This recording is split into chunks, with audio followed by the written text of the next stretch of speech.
Hey guys, it's 681 Shadow, and welcome to another video on Genshin Impact. And last night we got some news. Definitely some very exciting news for a lot of people. The official reveal of Hutao, the 77th director of the Wangsheng Funeral Parlor. So we got info on Hutao. We knew she was like sort of shadow confirmed because her name card was put into the game at the beginning of 1.3. But now we have actual info regarding Hutao officially brought to us from Mihoyo. As well as we also got her trailer, which, well, not her trailer, but her like teaser type of thing, which is definitely cool that we were able to get that. I felt like we were gonna get it in a couple days from now, but I guess we got it Friday night in the East Coast. So, yeah, so let's take a look here. I'm not really gonna go too much on like her story stuff. I'm gonna more so just be talking about her talents and whatnot. So they have like her basic info here. She's a Pyro Polearm user. She's a burst damage dealer. Her elemental skill consumes a part of her HP to increase damage dealt for a short time, and her elemental burst instantly damages enemies and heals her. So she has that sustainability, which I think is gonna be really good. And that type of thing, like the HP type of like drain mechanic, is what kind of turned me off from Xiao. But Hutao's like sustainability, that definitely feels a little better for me personally. I probably won't be summoning because I tried to get Staff of Homa, and I'm still kind of trying to get Staff of Homa. But yeah, I feel like I would enjoy Hutao's playstyle probably like a little bit more. Also, she's a Polearm user. Polearm users are fun. Polearm users are great. So yeah, I'm not gonna read too much of the story stuff here. We're gonna go down to the important stuff, the talents, or the most important stuff.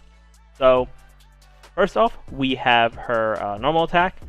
She has 6 rapid strikes. Once again, really cool animations because, you know, polearm users just be built different when it comes to the animations. Her charge attack is, I believe her charge attack is the exact same as Zhang Ling's. So, nothing really too crazy there. And it deals damage to the enemies that she sort of like charges through, which is cool. Then we have her... They have her Guide to the Afterlife elemental skill. So she consumes some of her HP, knocking nearby enemies back and entering the Paramita Papilio state. I'm hoping I pronounced that right. I'll get it right by the time she's out. But yeah, increases her attack based on her max HP at the time of entering the state, and the attack bonus can't exceed 400% of her base attack. And her damage is converted to Pyro. She has the same sort of like elemental infusion block that Xiao has, and the state ends when its duration is over, or when Hutao has left the battlefield or is fallen. Okay, so this is definitely very solid. 400% of her base attack is actually kind of crazy because base attack is your character's like attack stat without anything on, plus the attack stat on the weapon. So, for example, they show her running Staff of Homa, which, based on like her HP like type of mechanics, it's Staff of Homa it seems like it'll be her best in slot. So yeah, so basically with Staff of Homa, I believe at level 90 has like 600 base attack, and if you put that with whatever Hutao has, you're gonna have like a good like maybe like 7, 8. Maybe even like 900 depending on how her stats play out, as you have that much as your like base attack stat. 400 of that is like a couple thousand extra attacks, so she's gonna be doing some crazy damage when she's, you know, optimized with, you know, artifacts and whatnot.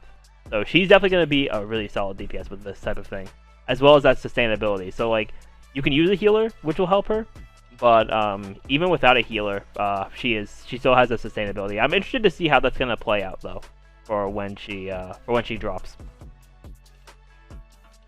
And then more about the Paramita Papilio state.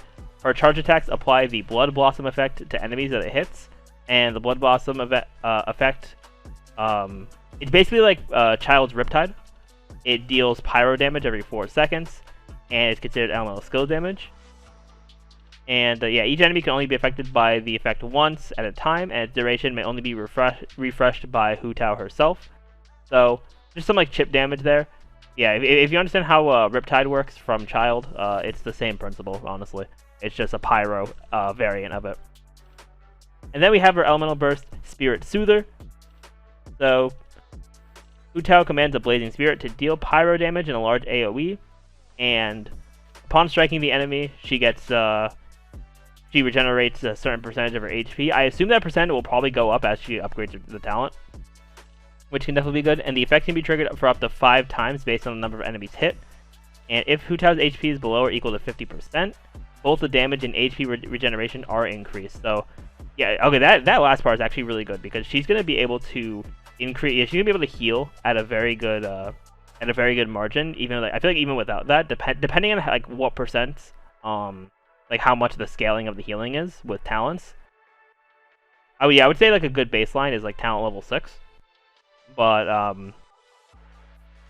yeah, I definitely do like that. If you're like really like low on health, you're gonna get extra healing and extra damage from the elemental burst. So really, all in all, I really do like the way her kit is turning out here. Because there were rumors, there was hearsay about her being like similar to Xiao in the fact that they both have HP drain type of mechanics, but hers isn't HP drain as much as Xiao, because Xiao's is like an overtime type of thing, but for her, she kind of just drops her HP and then she drops her HP to get that like boost in damage, and then she could ult to get that back, which is kind of crazy.